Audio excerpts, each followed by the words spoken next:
Hey, and welcome back. I'm here with Spencer from Mando Medic. You might have seen him on Instagram. He's kind of popular. We're going to just talk about life as a first responder, paramedic, and see where the conversation takes us today. Welcome Uh, to the show, Spencer. awesome. Thank you, Chelsea. Like Chelsea was saying, guys, my name is Spencer. I run the Instagram page, the Mando Medic. I'm a paramedic. I've worked in 911 fire and EMS for about the last 12 years. 12 years. So not a new guy, but haven't been doing it forever either. Kind of nice and in between. We can talk about it more later, but I've got my own mental health history that led me to run this page and try to provide some no nonsense mental health education to first responders that we can actually listen to and implement into our daily lives. So thanks for having me on, Chelsea. I appreciate it. Yeah, of course. Well, actually, let's just dive right in then. Why don't you tell me a little bit about your Instagram page, why you started it, and how it's going? Perfect. Yeah, it's interesting. I had no clue that I was going to have this Instagram page. So backing up a little bit, in 2019, I experienced a lot of mental health struggles with post-traumatic stress, depression, general anxiety, the whole nine yards. And ultimately ended up leading to a suicide attempt in 2019 while I was on the job. After that, I got really heavily involved into mental health, a little in a surprising way, I guess. We can never keep secrets in agencies. So as soon as I was off the truck for that reason, everybody started finding out pretty quickly. Crews started reaching out. And instead of getting the judgment I thought I would get from everyone, I actually had people saying like, "Hey man, hope you're doing okay. What do I do?" Because I've been having this going on. And so all of a sudden I realized that the barrier there was just people looking for someone that they could talk to about it who knew and understood what they were going through. So fast forward a little bit to the invasion of Ukraine. Weird little plot twist here. European Medics was this group that started a Discord, and what they were ultimately trying to bring to Ukrainian civilians was some sort of impromptu telehealth. So they were helping with advice for people, mental health, things like that. And I had joined up with them and ran their mental health section. So I had started to would have people DM me, like Ukrainian civilians, Ukrainian soldiers who were experiencing, the stress of frontline combat, would reach out and talk to me about that. That ultimately led to me starting the Instagram page after some gentle bullying by some of the guys over there at European Medics. So shout out to them. Thank you to them for that. So I started up the Instagram page, started making content, and I don't have the most followers in the whole world, but I definitely thought I was going to stick with like 100. So I'm pretty happy with over 5,000 people now that are able to see the content on their feeds. So it's going well. Yeah, it is going well. You've come a long way since the last time I talked to you on the other podcast. So, um, yeah. So I want like, how did you get hooked up with Ukraine? Like, how? Like, just I think I'm trying to remember. This is the fun part about TVI brain, Swiss cheese memory. I think they had posted North American Rescue, I think had shared a flyer they made that was asking for volunteers, primarily medics, physicians, PAs, NPs, things like that, to kind of help with that telehealth model. And I think I'd shot them a message, joined the Discord just to see what it was like. And I initially went in thinking I could be helpful as a paramedic. I teach quite a bit, and I've been teaching for years, so I thought I might be able to do some virtual classes, maybe stop the bleed, things like that. And ultimately, they kind of filled that hole that they needed with the mental health that I think took them by surprise as well. so mostly just peer to peer support. Then, like, Mhm. that's really cool. Yeah, That's peer actually support, and then I amazing. would post the occasional like article type blog post in a Discord channel, but that's about it. Okay, so then you started talking to these people, and then it eventually led into you making your own post on Instagram. Just like one day you decided, I'm just going to do it, right? Like Yeah, finally gave somebody in. encouraged you, and you're going to do it. Tell me a little bit about how the Instagram page started and how it evolved, like to where it is today. Yeah, so it started slow. It started pretty slow, and like I said, I think it helped. I went in with next to zero expectations. A lot of it, honestly, has been a lot of the posts, they were educational, but it helped me too because it kept me on track. If I'm posting this, the way I see it is I should be living like that. So every post I would make was a reminder to myself almost. So I was treating it like that in the beginning, which I think is what's led to a lot of the people who follow for that kind of authentic voice, because I don't put some weird cover on just to go online and talk to people. So It started out that way. And then people just started boosting it up, honestly. European medics had a good number of followers. They were putting it out there. So I have a lot of followers in Europe. North American Rescue was really sharing it a lot when they found it. So huge shout out to those guys. They do great work over there. And people just started picking it up. And I honestly, word of sharing, word of mouth, and it has just kind of kept rolling. So I did some podcast episodes. Those blasted out a little bit more, all the way up to kind of the culmination of this, which I think is cool, is about 6 months ago, one of our paramedics who was new had just got out of our academy and actually came up to me and told me that they were passing around my Instagram, not knowing it was me, at their academy because somebody was having some mental health struggles. And so it's now gone full circle where people in my own agency are like sending me my own Instagram, not knowing it's me. Which I think is a really cool moment. So yeah, it's so weird when that happens. Like, wait, you have a podcast? Wait, you're that person? Like, whoa. Yeah, it's surreal. Like, it's so crazy. Especially when you go in with absolutely no expectations. Mm-hmm. Like, starts in your living room and you're just like, I'm just going to put this out there and see what happens. And who cares if it does anything? Like, it's off my chest at least. And then all of a sudden it's like gangbusters, right? Exactly. So such a cool thing.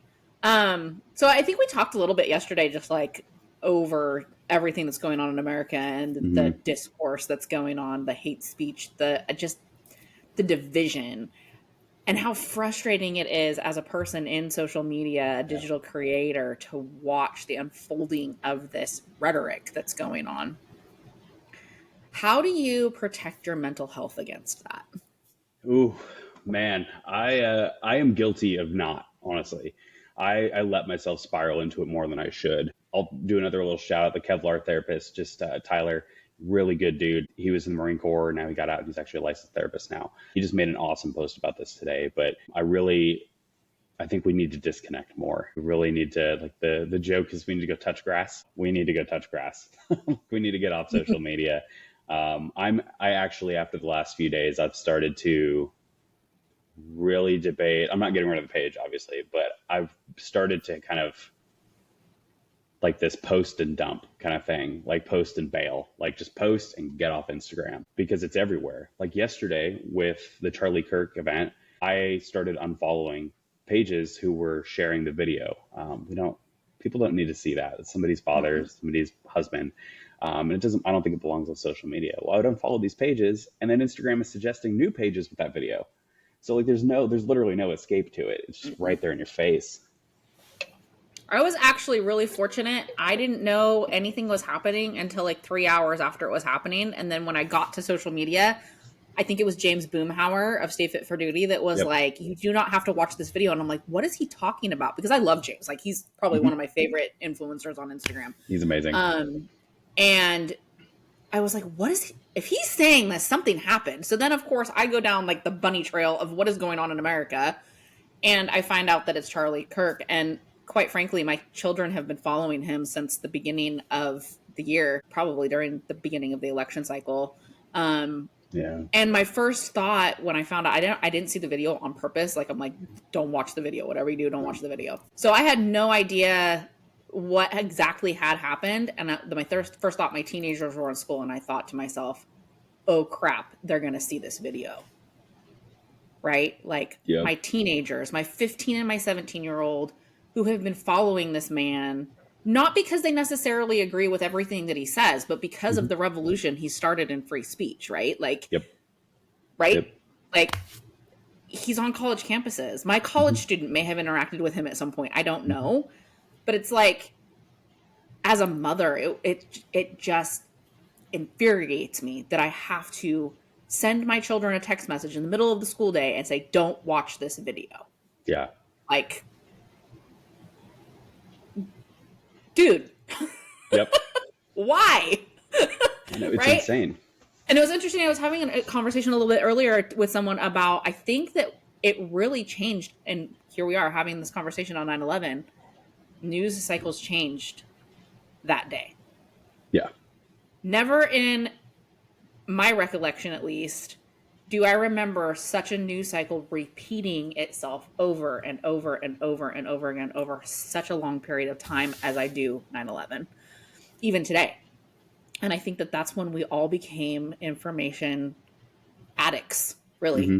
If you want to, that's the that's what I believe it is. We're addicted to information, and there's way too much at our disposal. Hmm. So you're right. Like post and bail. Like I'm all for the post and bail. I post it and I'm like gone. I have other things to do today.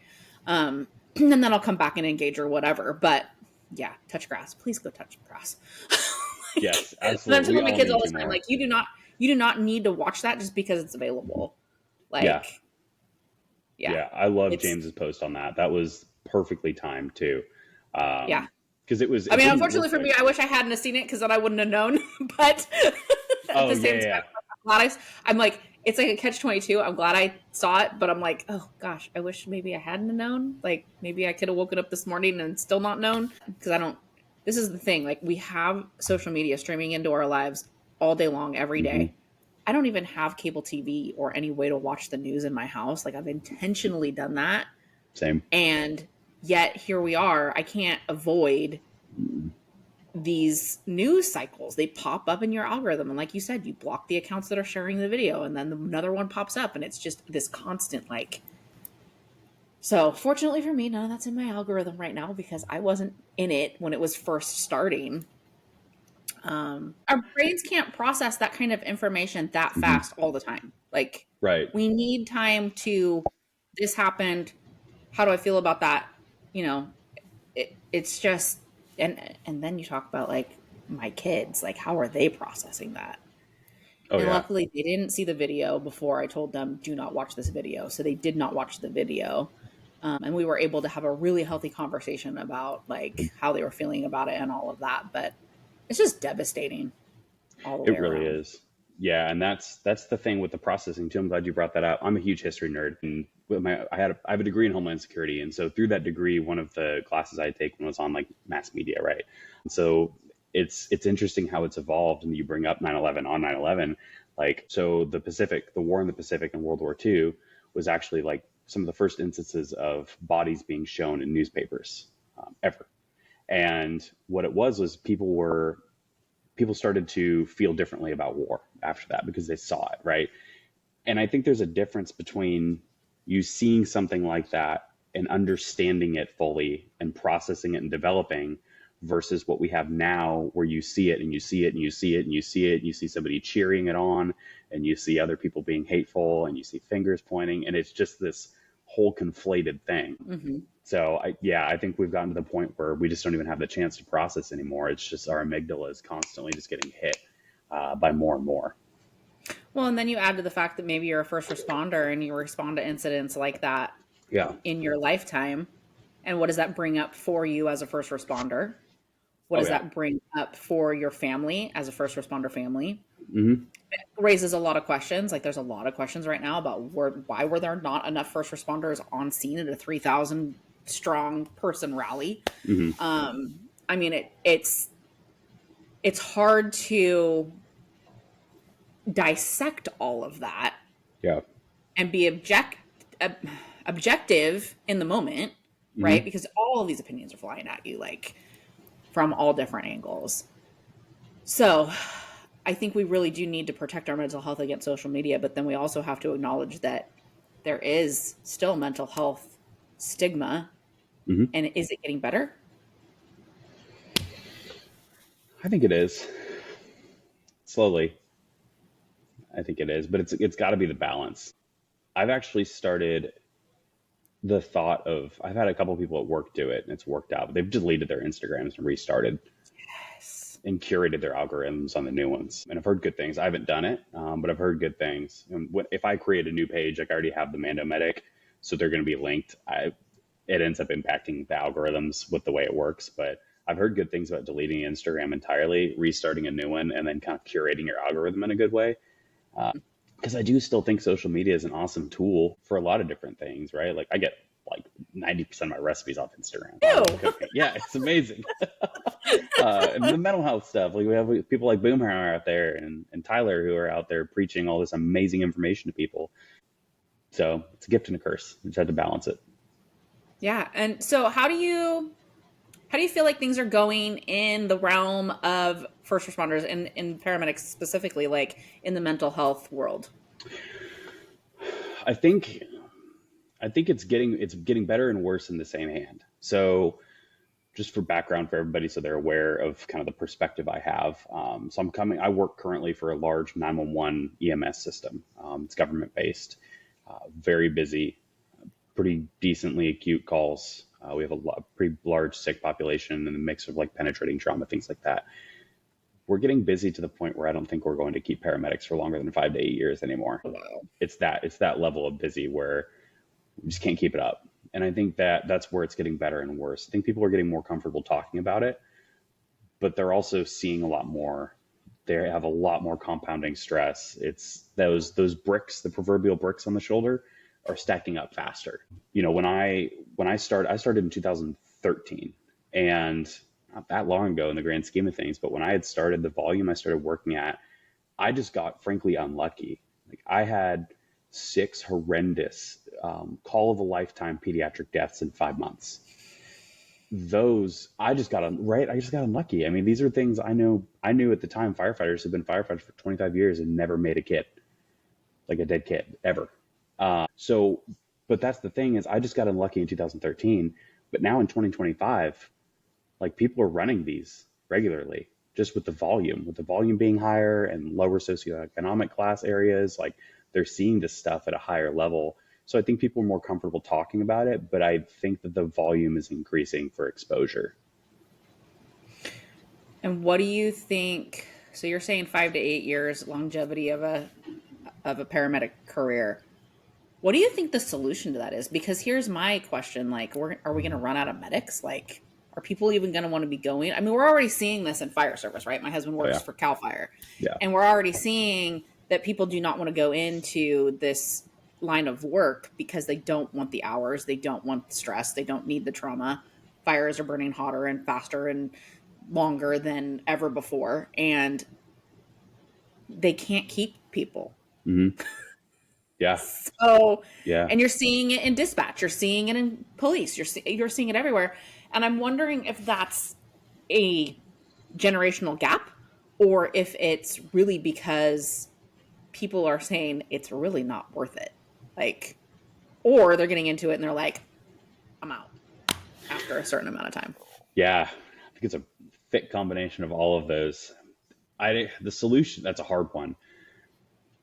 Me personally, I think that at a national level, we need to shift how we sell EMS, because in EMS specifically, we have sold third party EMS for a long time as this career.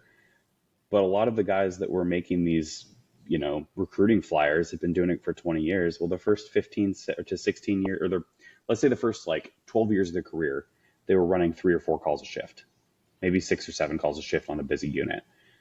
Then they moved into the office. So they were working in admin. They weren't working on the truck anymore. Or if they did, it'd be one ride every month. So they didn't see it anymore. And so, of course, it's a career for them, right? That's what 20, 25 years looks like. Now, when we have crews that are running between 10 and 20, or, some of these non-transporting, like you think about squads, like some of these squads are running 22 calls on a 24-hour shift. So I think that the branding almost needs to expect people to move on, where, hey, come here for 5 or 8 years, learn amazing critical thinking, learn good medicine, learn how to talk to patients, learn how to care about society, and then go be an awesome nurse, a great PA. Go at a anesthesiology assistant school, like go to medical school, like go do your other things, because realistically, it's great for advancing into the healthcare at those levels, right? Like our schedule is super conducive to school. We usually make pretty decent money and can afford tuition. Usually get tuition reimbursement.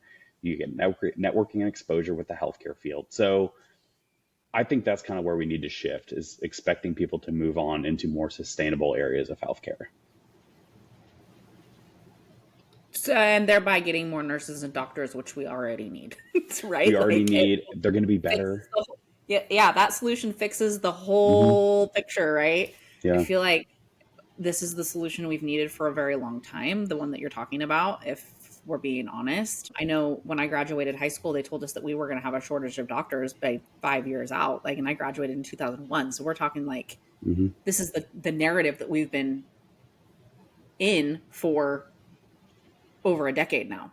Yeah. And it's like, if we knew it then and it's happening now, what's the solution? Right. It's, and I feel like, so my kids are I have a senior in high school this year, and they're not really pushing like, go get a doctorate. They're not saying like, go be a doctor, go be a nurse, go be all these things. It's more like they're talking about like the lower level stuff, like go be a firefighter, go be, Hmm. go be a paramedic. And not to say that that's bad, but then, so you have all these people doing, you know, the EMS. What about the hospital? Yeah. Like, Yeah. it's like, wait, we forgot that we also need nurses, doctors, anesthesiologists, like you said. Um, it's insane to me. I ask my kids all the time, like, what do you think is going to happen when you guys become my age? Is there going to be any of this left? Because now we're talking about all these trade careers, Hmm. Yep. Yeah. And I and think there's nothing wrong with that. And my kids, like, both of them have like pledged their allegiance to Cal Fire, so they're like all in for that. that sounds about right. Yeah, that's fair. Which is fine. Like, I'm Hmm. like, okay, great. So that's wonderful. Go be a firefighter, do all that stuff when you're young, right? Hmm. But then what? Yeah. Yeah. Then what? Exactly. Because my husband is turning 44. Hmm. He's like, my body can't take being out in the field at 44, Yeah. right? Yep. Like, Yep. at some point, your brain and your body are like, no more. So Hmm. then what? Oh yeah. Especially somewhere like Cal Fire. And it's one thing to work for, and this is no offense to them at all, but it's one thing to work for a slower, super suburban, sub-rural department. 20 years there looks very different than 20 years at Cal Fire, at LA County, at Houston. Those are very different careers, Well, with longevity. they're very different careers. It's very different terrain. It's Mhm. um very different out, at least for Cal Fire. I don't know about those other departments, maybe LA County, because I think they're pretty similar. Um, the hours alone. I mean, Oh yeah, y'all get killed over there on the hours. they're like, Yeah. yeah, yeah, they're used and abused. I mean, that's it. Like, there's no other way to say it. And it's a great career, Hmm. but I'm telling my kids, I'm like, you need to figure out if that's actually sustainable for the 25 years that you're going to have to serve. Yeah. You know, how are you getting from seasonal firefighter to battalion chief? What is your Hmm. promotional goal? What classes do you need to take? All this stuff. And I think that that's the part that's missing in all of education right now, is that we're not talking about what's next. No. So to your point, you're right. Like, yeah, come be a paramedic for a few years and then move on to something else. Hmm. So we'll see how it goes. But yeah, it's it's a very complicated beast, I think. It is, and healthcare in this country is super complicated too. So it all bleeds into that, and I don't Yeah, know. being a patient isn't fun in healthcare right now. I can tell you that. No, no, it From is the not. patient perspective, I'm like, I can't even get somebody to answer my call to get my Hmm. chart. Yep. Yep. Like, they're telling Exactly. me, oh, by the way, we can't give that to you. You need to call this other number. And then you're sitting on hold for 9 hours waiting for somebody to answer the phone. And you're just like, what even is this? Yeah, some corporate call center. Yep. Yeah.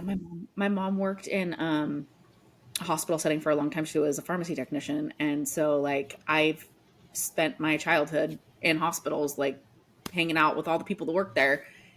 And I'm looking at it now and I'm going, holy moly, we're in so much trouble. Like, we're in big trouble. Yeah. So, I'm getting more neutral and less optimistic. I'm not yeah. pessimistic. I don't think I'll ever be able to be fully pessimistic about things, even as cynical as I am about life and society and things like that. Well, But I'm getting more neutral. I'm getting more like toward neutral, where I'm just like, man, I guess we're just gonna have to see, because I feel right. like every year Right. it's another surprise. Yeah, it is. I feel like it just keeps on building. Like, we keep on, it's like we go from one tragedy to the next, or we go from one collapse to the next. Like, something's got to give, Yeah. you know, Yep. at some point. So do you think that our healthcare system is in collapse? I don't think so. And I only say that because it's been so resilient over time. And if you study trends, like I'm a big data guy, I love data and research. And if you look at data and research, it's the same kind of swing as like the political system. It's a pendulum, so it swings back and forth. And at some point, we end up in the middle all over again. I think that's going to be probably where we're headed, hopefully, in theory. I don't know though. I guess I think We're in a holding staffing, pattern, I think. yeah, that's where we're at right now. I think until staffing gets better, and I think until we do something about insurance and coverage and all of that, I think we're going to be kind of stuck in the spot we're at. But until those things change, there's not much room for it to go anywhere. So, for our current EMS, what is your best advice for the job? Like to maintain your mental health, Hmm. to maintain your relationships. What's your best advice? I've got two prongs to that. So the first prong, and it's not going to sound like it's related to mental health, and I think it is to take the career for what it is and have a backup plan. Because I will tell you personally, there is nothing more jarring to your mental health than not being able to do the job anymore and then not knowing what to do. So that's a preemptive thing. Like, let's prophylactically start planning something else. Like, if you really want to, good on you, but please stop going and getting bachelor's degree in EMS or emergency management. And like, if you don't want to go do FEMA stuff, right? Or like, people keep getting these weird emergency management leader or emergency response management or leadership, like all these weird, like they plan on going to command staff things. That's cool. The agency will pay for that when you're in command staff. Most agencies don't care about what degree you have. Go get a degree in something that's like biology if you want to do maybe med one day, or literally anything else. Like, go do something that can actually translate into another career if you have to make it. So that way you're going to take that stress off if your back goes bad or you break your leg or you have mental health issues and you can't do it anymore. The other prong to that, to try to ground yourself and focus on what's in front of you. I think that we're medics, we're firefighters, we're cops. We're all really, really good at complaining, and we're always going to complain. We are always going to find something to complain about forever. Be careful falling into that though, because there's a lot of agencies that are really great agencies, and there's always stuff to complain about, but you're not going to see it for the agency that it is if you just keep complaining about everything. And that wears on mental health, I think, almost more than the calls do, because now you don't get a break. You run off the call and all you're thinking about is how many calls you've run and how busy you are. And all of these things like compile, and it creates your own compounding stress that might not have existed before. So focus on what's in front of you, ground yourself. And I think that's the best way to kind of shift your perspective. So we're looking a couple feet ahead of the ground, right? But we're not staring at our feet and we're not staring at the horizon, because either way we're going to trip. So we have to look at like that, where you would on the ground if you're walking on a hike or something like that. That's like probably the best advice I've heard yet. Thank you. I appreciate it. Came right from my brain. Yeah, negativity breeds negativity, right? Yep. So if I'm having a bad day at work and I'm complaining about my work, like I'm not going to be able to see the good of the reason why I even started this job in the first place, right? Why did I want into this career? What keeps me here? Mm-hmm. Yep. And where am I going? Bingo. Why am I on the hike? Wait, why did I go on the hike in the first place? Why do I keep moving forward? And where am I headed? Mm-hmm. Right? Those three things have to be front and center all the time. And, there's going to be bumps along the way, of course, because no path is straight. And if it is, like, I would argue that you're not doing it right Mm-mm. or you're not heading in the right Exactly. direction. Um, so yeah, I love that piece. That was wonderful. That was perfectly articulated, like 100% agree. Thank you. But then you also have to keep in mind the dangers that you're going to face along the way as well, right? Yep. So, how do we guard ourselves? How do we stay focused? And how do we change? How do we start to make changes within the system when we know there's something sick in it? Yeah.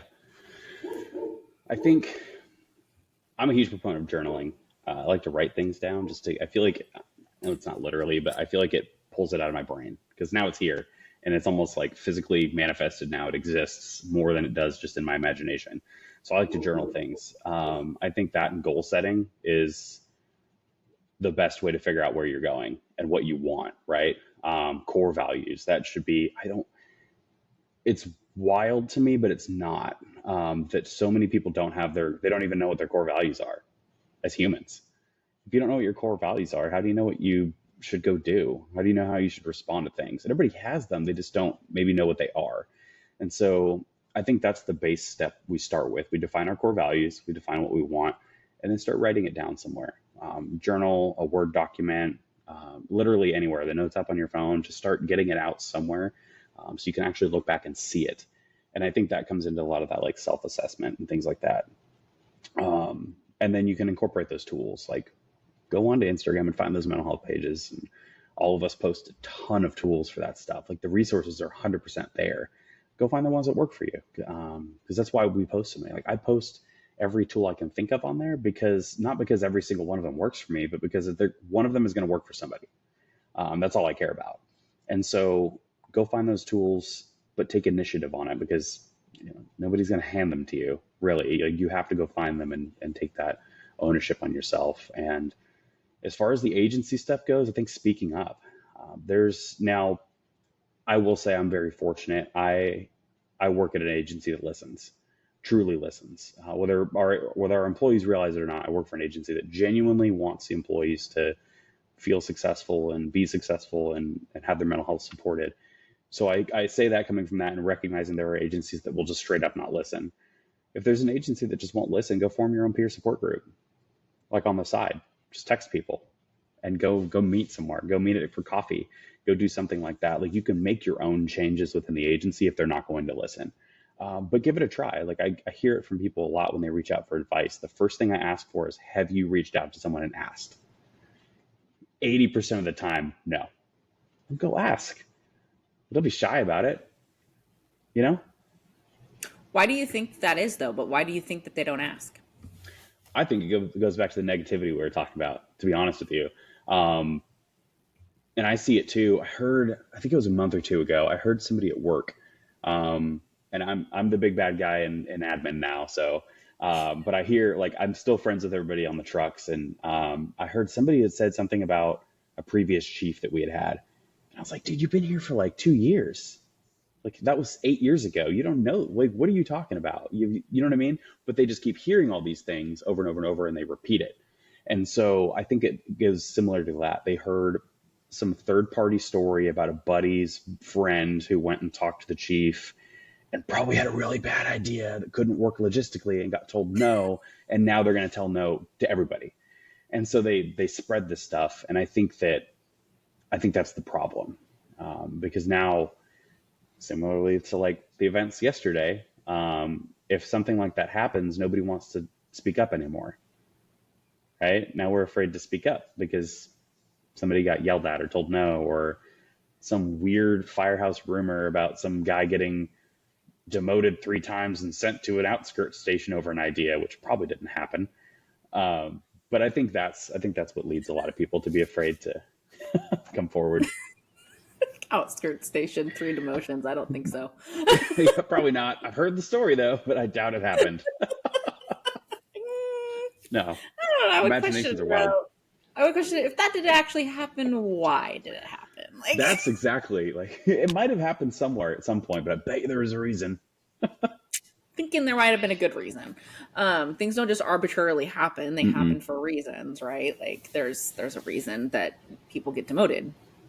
It's just sometimes they take voluntary demotions, and then it turns into a rumor that they were demoted. Yep, You know, happens all the time. all the time. So I think you're right. I think there's a lot of rumors that get spread. I think that some of us that have been in it for a long time, my husband, 17 years of our marriage, and then 4 before that, have seen some pretty nasty stuff happen within departments. Yeah. Or have experienced it themselves. And so I think that there's a little bit for the older generation. I think there might be a little bit more apprehension around just old thinking. Yep. But I do, to your credit, I do think it's way better than it's ever been. Like, Yeah. I think there are very healthy conversations happening. I think that us just being able to have this conversation and me not feeling like I can't post it is Hmm. huge leaps and bounds from just 5 years ago. Yeah. And Yep. so, us being able to have an open dialogue about the stigma of mental health, or mental health existing at all, like, Hmm. is huge. And what Yeah. are the solutions? And being able to have an opinion without somebody being like, "Oh, well, your husband's not a good firefighter if you have an opinion." Like, what even was that? Yeah. Yep. Right? Yeah. We used to be ridiculous about these things. Like, absolutely ridiculous. Made no sense. It didn't make any sense to me at the time, but I'm like, okay, this is the world I live in. Like, I gotta, you know. So, yes, we were ridiculous humans 10 years ago, and we'll probably feel that way about ourselves 10 years from now, right? Yep. Like, I hope so. I hope so That means too. growth. I hope so too. Um, Gosh, what else can we talk about? Like, we have so many things we could talk about. There are so many good things on your Instagram. Pick one. Oh man, you put me right on the spot with that one. Let's talk about compassion. How about that? Because Yes. that, especially after yesterday, that's been hot on my mind. What happened to it? Like, I don't feel like we have compassion as a society anymore, and it's driving me insane. Well, social media happened. We already talked about that, Yeah. Yep. right? I think because of the things that we see that are filtering into our life so much, we are desensitized Yep. as a society. Yep. And how can you have compassion and empathy and sympathy when it's just normalized? Exactly. Yep. That was exactly what I was thinking about. That. You see the North Carolina, the Charlotte bus, the stabbing, Mm, I did not see it, but you heard but I about it. did hear about it. Yeah. Yeah, and that was, man, the what bothered me almost more. It was a don't watch the video. It was a horrific video. It was really awful. But what almost bothered me more than the actual act itself was nobody moved on that bus. Like, and I understand that there is a man with a knife pacing the bus. But there are like, I think I saw 8 or 9 people in the video, and they didn't even like look shocked. They went back to their phones. Like, it was very obvious. I'm like, did nobody have a backpack with something heavy in it? They could have just Right. beat the guy over the head with Yeah. it. Like, this is like, we have come so far from grounding a plane into the ground. I was literally just about to say, like, on today of all days, like Flight 93, but now somebody gets stabbed on a bus and no one can look up from their Instagram. Or they can't keep themselves from recording. Like, Yeah, what was that's the more other. important, Oh, them that drives actually me nuts. recording it, or were they just scrolling and not even paying attention to what was going on? Hmm. Like, we've gotten so far away from American values, Hmm. really. Yeah. Yep. And I mean, 24 years is a long time, but it's not a long time. No. Yeah. No. It feels like It's a not. long time, but it's not a long time. Mm-mm. 24 years ago, people on a plane made a decision that saved lives. Hmm. And just this week, we couldn't even bother to save one life. Yeah. Yep. Not even an It's attempt. astounding to me. Yeah. It's absolutely despicable, actually. It really it's really put a lot of questions in my mind for where our society is heading with that. And it's, we want to talk about, we could do hot take if you want, and flip it back. Like, I think that we're getting better at stigma and EMS and fire and law enforcement, but on the other hand, I think we're getting desensitized to that stuff, to each other too. It used to be, like, I grew up in a law enforcement family. My old man started in law enforcement in 91. So not quite like war years of like the 80s, but that was, that and like early 2000s law enforcement was pretty rough. You just had each other, right? I mean, I grew up seeing his friends get killed on the news, like, repeatedly. We had a lot of law enforcement deaths in Washington State around the time I was growing up, and there was always somebody he knew. But you always had each other, and we always rallied up. When we lost somebody, everybody came around. Everybody brought food to the wives. Everybody took care of the families. And I think that we're still going to do that to an extent when we have line of duty deaths. But what about when Chris wants to shoot himself? right? Are we just going to be like, oh, it sucks anyway, and desensitized to that? Like, is that desensitization going to start creeping into our own little world and I bubble think it that we've already, always enjoyed? I would argue that it already has. I agree. I I completely think agree. that there is a epidemic of death by suicide, Hmm.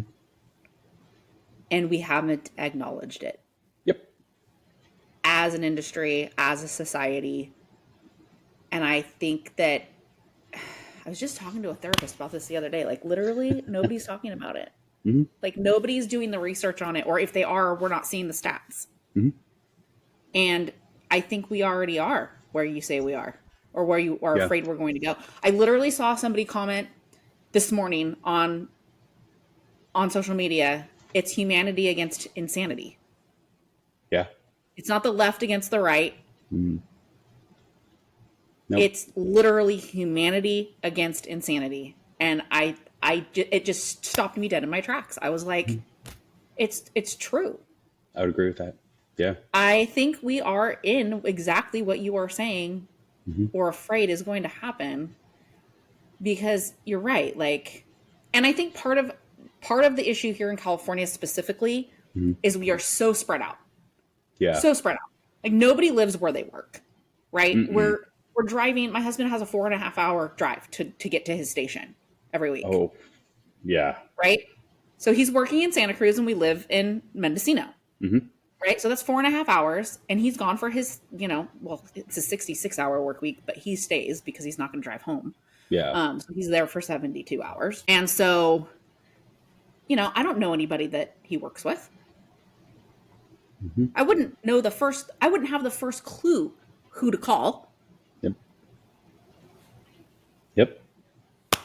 It doesn't, And I it's, know that I'm not the only one. Like, this is no, no. And I'm sure no. that it's happening not just here in Hmm. California, but for my personal experience, like, that's exactly what's happening. And it's not that I don't want to, but I'm not going to drive 4.5 hours to go hang out at a family barbecue for 45 minutes and then come home. Like, Hmm. it's not going to happen. No. So, I mean, how do you? And I think that's part of the reason why the living requirement, like the 2 hour living requirement, was actually working back when it worked. Yeah. Yeah. When you can afford to. When you could afford to live where you worked. Yeah, right. Exactly. That's I the mean, problem. we're old enough to remember that we could, like, Hmm. actually afford to live where we worked. Hmm. Um like, That's been gone for a little while for sure. been gone for a long time. Hmm. Um I'm aging myself now. But that's but wouldn't it be nice as a society we could just get back to that? Hmm. Yeah. Would that Community. fix a lot of our problems, maybe? I think it would, because have you ever read Tribe by Sebastian Younger? I have not. I need to read it, Oh, though. you need to You're read like the it. fourth person that's told me I need to read it. It's But so yes, it's good. on the reading list. It comes down to the gist of it, and I won't nerd out on it too hard, but the gist of it is that like we're pack animals, like we're meant to be in these tribes and communities, and fostering those communities fosters compassion for one another, because the things that you see actually impact your community, and I think it's almost I hesitate to say it's more stressful. It's a unique stressor in that these things that we see that are horrific realistically don't impact our individual lives that much.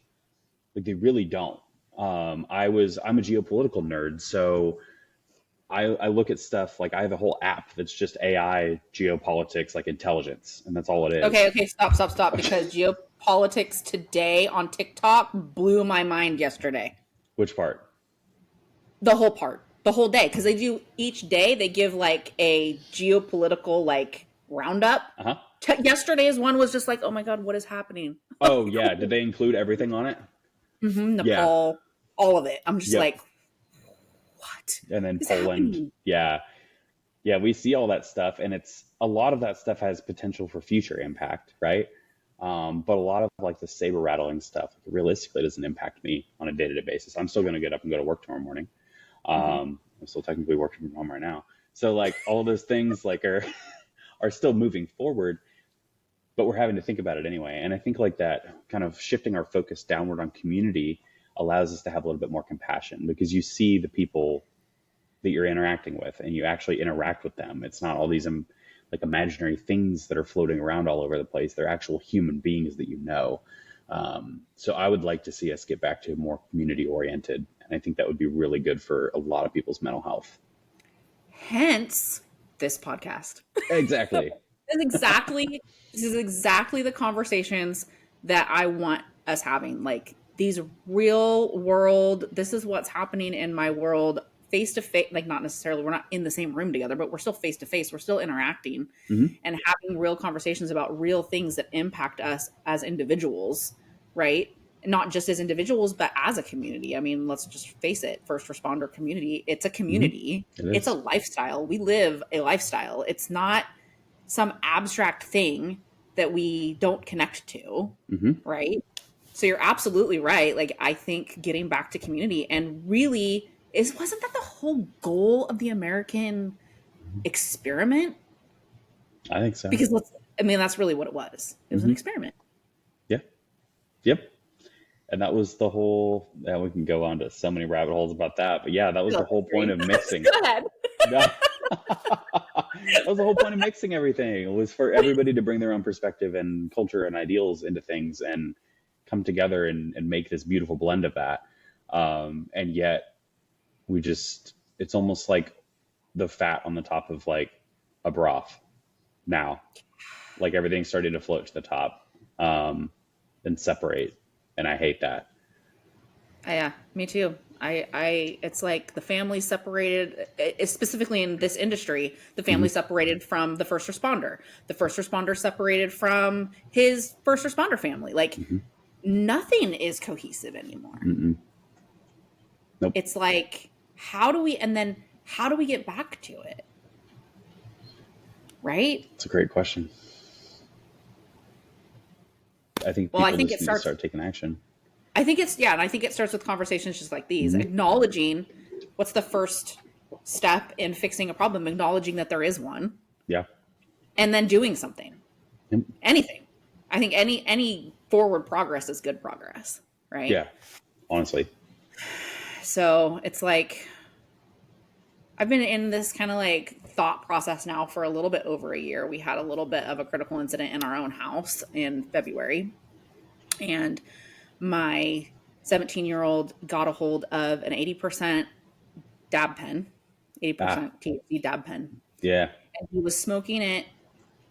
He was blinkering it. So for those of you that don't know what that means, is they literally like inhale until it blinks, which means that they're getting too much smoke out of it. And he would do that every class period, in between class periods. So every 45 minutes he was doing this. He was doing that for over a week. But he'd come home, and by the time he got home, the high was like, kind of worn off. So I had no idea what was going on until Saturday morning when he couldn't form a complete sentence. And the brain was like completely fragmented. And my husband was like, I'm taking him to the ER. We didn't know what was wrong with him. We thought maybe he hit his head, maybe he has a concussion. Who knows, right? Because we had no idea that he was doing any of this. We don't condone marijuana use in our house.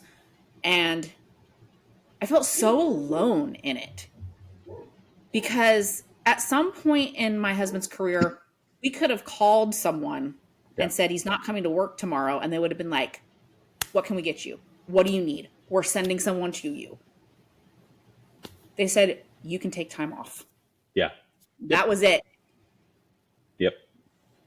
I'm like, where's the community? Where is not that I think that has to be provided to me, but after it was all said and done and it was over, I was like, have we gotten so far away from the values of the fire service, that the family values of the fire service, that we're not even checking on our people? That's it. That's it right there. It's, take time off. Hey man, do you need anything though? That's it. And meaning it. And meaning it. Do you need anything? And when I say what I need, you do it. Like meaning it. Yep. It's not that much. Don't do it, actually mean it, and actually do it. Like, So I've been thinking about this since March Hmm. because I'm like, I don't ever want somebody to feel so alone in whatever their struggle is and feel like there's so much shame around it. Like I was feeling like a failure as a mother. Hmm. Like, how do you not know that your kid is so outside his mind high that he's in renal failure when you get him to the ER? Like literally he was in renal failure. Oof. Um, how do you know how there was so much shame around it? And I should have been able to talk to the people like my my paramedic friends, my cop friends. I should have been able to talk to these people and not feel shame around that. Hmm. So you're right, community. How I've been thinking about it since then. I'm Yeah. like, it breaks my heart. Yeah. Like And it's up to us to rebuild it. I think the people who are it aware is. of it. And I realized I lost a lot of friends after my suicide attempt. Like most of my friend group that I had at the agency I work with just kind of slowly drifted off. And even the ones that like genuinely were checking in on me and took me to mental health facilities, I love them to death as people, but everybody's separated. And part of that was I wasn't on the truck anymore. I didn't have the same schedule. Like I get that. Um, but for a long time, I lived with like, oh, I don't need friends. It's fine. Things didn't get better, and I didn't have that community. And really, about a year ago, I started rebuilding it and realized how easy it is.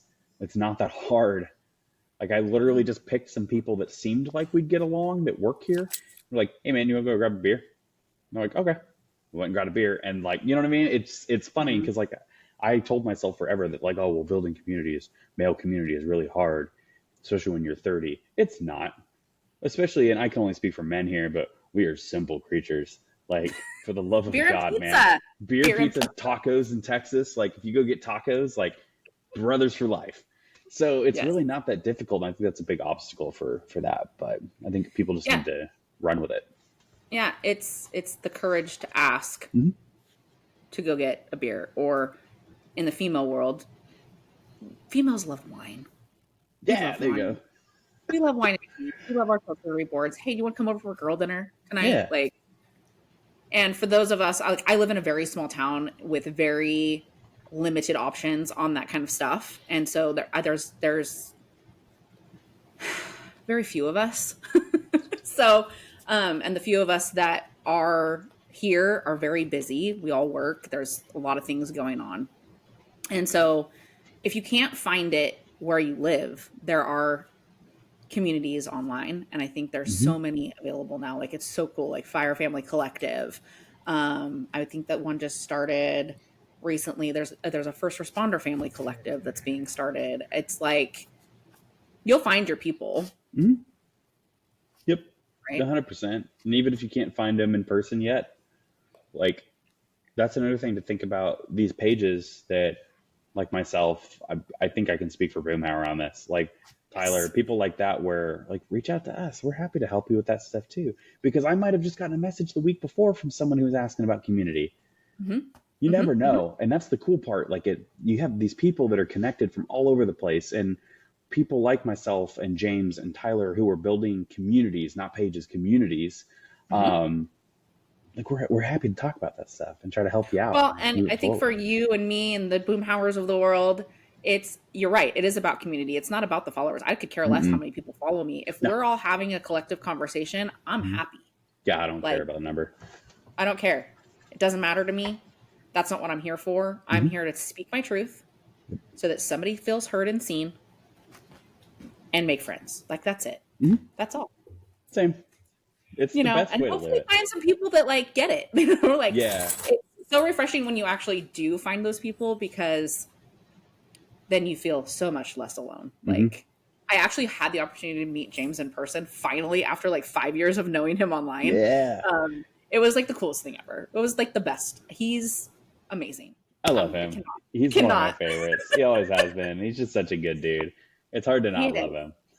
He is. And the wife is amazing. They're just such good people. And what's really interesting is like my husband has a really hard time making friends because he has trust issues that stem back from his childhood. And so he knows this about himself. He's not a social butterfly. He's like, you can be the social person and I'll just be the recluse. Like, it's fine. And I'm like, no, you need to actually make friends in this industry. Like, you need somebody you can talk to. Hmm. And so when we went and we met James in Boston in February in a snowstorm, and like we are the coastal people, right? Yeah, And we're showing up and we're freezing to death. So it was like, I think it was like 18 degrees or something outside. that'll get you. Like, That how will do get you. you live here? What is happening? But anyway, so he was like, he walked away from that day and he was like, he's like my people. Hmm. I'm like, great. So he gave you his number. You know, we Yeah. don't have to live in Boston. Yeah, exactly. Yeah, that's the beauty of all of this technology.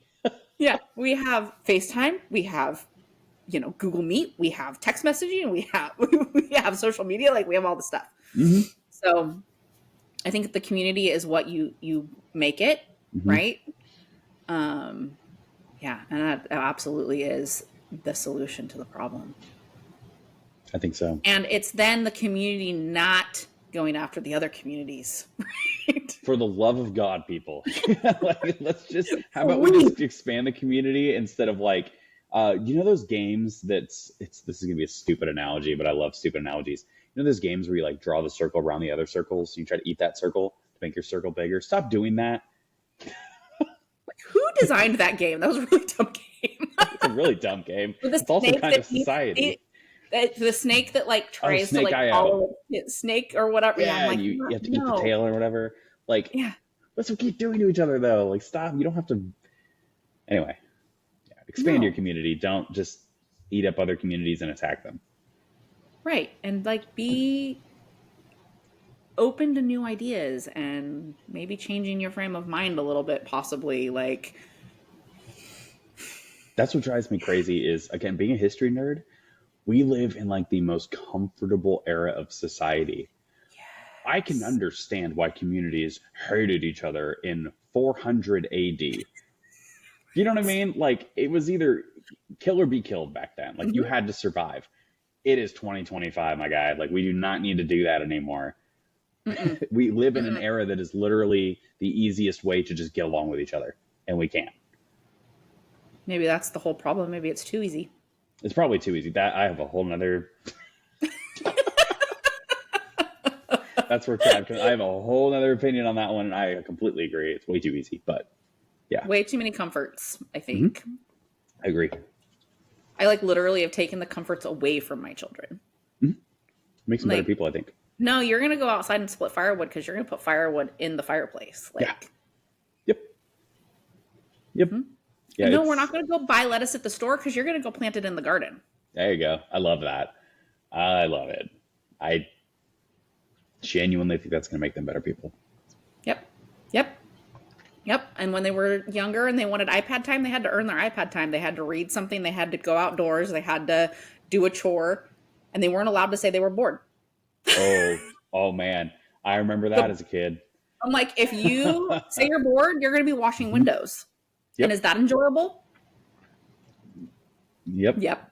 Yep. Yep. So, Exactly. like for us, getting back to those basic core values that we Hmm. were taught as children, and my kids, like, they hated it at the time, but now they're saying, gosh, we're not iPad kids. We are so grateful that you made us do these Hmm. things. Like, because if the zombie apocalypse happens, because they're kids, Yeah. they're like, if the zombie apocalypse happens, I know how to make a fire. Exactly. I can grow my own garden. I can kill my own food. Hmm. Like, I can fish. Useful skills. And I know how to cook. And I know Hmm. how to do my own laundry. Like, this is how we better society. Just get back to the basics, guys. Go back to functioning instead of relying on everyone else to function for you. Yeah. Or the screen. Yeah. Or the screen. Yeah. Mm-hmm. Yep. Mm-hmm. And that journaling thing that you were talking about earlier, that's Hmm. how you get rid of Chat GPT. Yes. You do your here, like right here. I'll show it. It's on my desk right in front of me.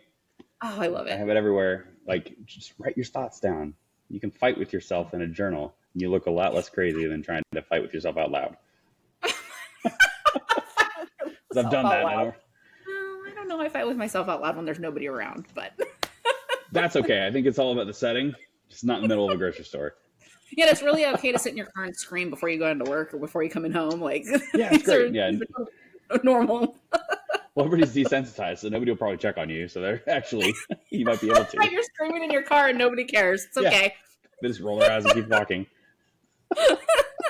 They'll video it and you'll I become was a going to say, meme. yeah, worst case, you get defaced on social media.